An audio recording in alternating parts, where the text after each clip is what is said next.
Монгол Улсын үндсэн хуулийн хууль дэдлэг зарчмыг зөрчиж хуралдж байгаа чуулганы хуралдаанаас эртээс асч өгөхийг танаас мэдгэж байгаамаа. Ямар үндэслэл вэ гэхээр энэ цэцээчин 22-ны өдрийн 08 дугаар тогтоолын 35 дугаар хуралдаан дээр 16-17-ны өдрийн хуралдааны эрс ерөөсөө хангахдахгүй байна гэдэг зүйл байсан. Өмнөх асуудал учраас ингээд үндсэн хууль зөрчсөн байдлаар явчлаа бүжээд байгаа. Хоёрдугаарт энэ цэцдэр чинь 95 дугаар тогтоолоо хүчингүй болох арга хэмжээг аваараа гэдэг энэ заасан байгаа байхгүй. Хэрэгжүүлэх энэ шийдвэрийг хүчингүй хэрэгжүүлэх шаардлагатайг дурдхан зүйтэй хичиж. Тэгэхээр 95-ыг чинь хүчингүй болгоод цэцэн шийдвэрийн дагуу хүчингүй болгоод засгийн газрын чинь эрх сэргээд тэгээд одоо инх хоёр сайдыг томилох асуудлыг ерөнхий сайдын эрх хэмжээний хүрээнд шийдэх хэрэгтэй байхгүй. Бидэд ингээд асуудлуудыг дэнсэлдэг газар нь дэнслээд ингээд асуудлаа процессын дагуу явуул хэлж байгаа шүү дээ. Тэгэхээр ийм үндсэн хуулийн одоо цэцэн шийдвэртэйгээ хүртэл зөрчилж байгаа ийм хуралдаа явж байгаа учраас би одоо танд бас дэгийн хуулийн дагуу хүсэлтэд тавьж байна. Намайг эрцээс гаргаж өгнө. Тийм би бол үндсэн хууль зөрчиж чадахгүй. Одоо энэ танхимд чинь цөөхөн хүн сууж штэ.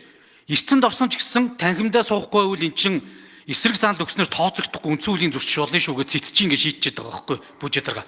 Тийм учраас энээс одоо эрцээс гаргаж өгөхийг хүсье. Одоо 102 гишүүн байна. Та намайг яг одоогийн байдлаар 14 цаг 16 минут болж байна. Энэ яг цаг мөчөөс эртснээс гаргаж өгөхийг хүсье. Эртснээс гаргах бол одоо энэ хуралдаан даргалагчийн бүрэн эрхийн асуудал байна. Та алан бичгээр аваад ирэх за. За тэгвэл та бол хуралдаанд оролцох үүрэгтэй тийм учраас эртснээс хуралдаан даргалагчийн хувьд гаргахгүй. За тэгээд энэ бусад асуудлаар Зандар Шитрэ дарга хариулъя. За Монгол Улсын үндсэн хуулийн 39-р зүйлийн 4-р хэсэгт заасны дагуу засгийн газрыг бүрэн бүрэлдэхүүнээр ажиллах боломжийг олгож өгөхийг хүсэж байна. Засгийн газрын хуралдаж асуудал шийдэхэд хууль зүйн дотоод хэргийн сайдын санал дүгэл зайлшгүй шаардлагатай байдаг. Нэгдүгээрт. Хоёрдугаар цэцгийн дүгэлт бол хар дээр цагаан дээр үндсэн хуулийн цэцгийн их суудлын шийдвэр эцсийн их байна гэж заасан байна. Түүнийг хянан хилцэхгүй гэж заасан байна. Цэцгийн дүгэлтээ бүрэн унших хэрэгтэй.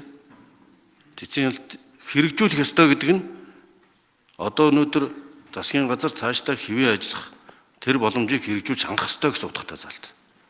Тийм учраас үндсэн хуулийн цэцгийн шийдвэрийг сайн зураг гишүүн бид хоёр тайлбарлах, эсвэл хянан хэлэлцэх ямар ч эрх байхгүй.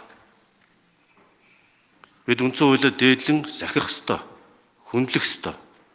Ийм учраас ингэж үндсэн хуулийн цэцгийн шийдвэрийг бид гойвуулж өөрөөхөө тайлбарж болохгүй. Энэ бас л дахиад зөрчил болно шүү гэдгийг анхааруулад. За ер нь бол энэ 17-ны хурлын асуудал бол зүгээр үндэслэлээр нэг шалтгаануудын нэг дурдсан болохоос биш. Цэцгийн дүгэлд 95 дугаар улсын хурлын 95 дугаар тогтоолыг хүчингүй болгосон болохоос биш. Бусад тогтоол шийдвэр чуулганы хүчинтэй хүчингүй гэж үзсэн шийдвэр гаргаагүй. Хоёрдугаарс үдээс хойш чуулган 14-өөс хойш хуралдсан үдээс өмнөх хуралдааны эрс зүйтэй холбоотой асуудал хөндөгдөөгүй үдээс гэж ойлгож байгаа. Ийм учраас энэ цэцгийн шийдвэрийг гойвуулж бусад асуудалд нялзааж хэрэглэхийг хориглох нь үндсэн хуулийг дээдлэх одоо үндсэн зарчим. Бид үндсэн хуулийн дээр гараа тавьж байгаад үндсэн хуулиа дээдлэх захина гэж тангар өргөсөн. Ийм учраас энэ бол танилцуулах асуудал, хэрэгжүүлэх асуудал биш. 24 хоног өнгөрч байна. Ийм учраас одоо 24 хоногийн завсарлага авчаа дахиад завсарлах, хойшлох цаг хугацааны боломж алга. Засгийн газрын түвшинд шийдвэрлэх олон асуудлууд байна. Багш эмч нарын цалинтай холбоотой, дэтгэвэр тэтгэмжтэй холбоотой, бензин шатгуунтай холбоотой, улсын нөөцтэй холбоотой, үйлчлэлийн бэлтгэлийг хангахтай холбоотой олон асуудлууд энэ хууль зүйн дотоод хэргийн сайдыг томилогдсноороо засгийн газрын хууль цаазны зөвлөх байдаг засгийн газрын гишүүн томилогдож хэвээ ажиллах боломж бүрднэ. Өнөөдөр ч гэсэн одоо татвар төлбөр цуглуулахаас ахуулаад татвараа төлдөг докторгүй байдлаас болоод татвараа төлөхгүй байх үзэгдэл ер нь нийгмийн бүх шатанд бас ийм хүлээлт төрийн албанд ч гэсэн ийм докторгүй байдал нүрлээд байгааг эрхэм гишүүд ойлгож төрөө доктортой ажиллуулахын төлөө улс орныхоо том эрхчлэгийг бодож ажиллахыг хүсэж байна. Энэ дээр одоо завсарлах ямар ч шалтгаан байхгүй гэж харж байна. 23-аас 24 онд засгийн газрын гишүүнээр энэ хоёр сайд ажиллаад бүгдээрээ өх хурлаар тэр үед хилцэж томилдог байсан хилцээл танилцаал ингээд хэвэн явж исэн процесс өнөөдөр ягаад болохгүй байгаа юм бэ? Энд чи ард иргэдэд эргэлзээ төрүүлээд байна. Хууль зүйн дотоод иргэний сайд бол хүний эрхийг дээдлэх, хуулийг дагаж мөрдөх үүрэгтэй ийм албан тушаалт.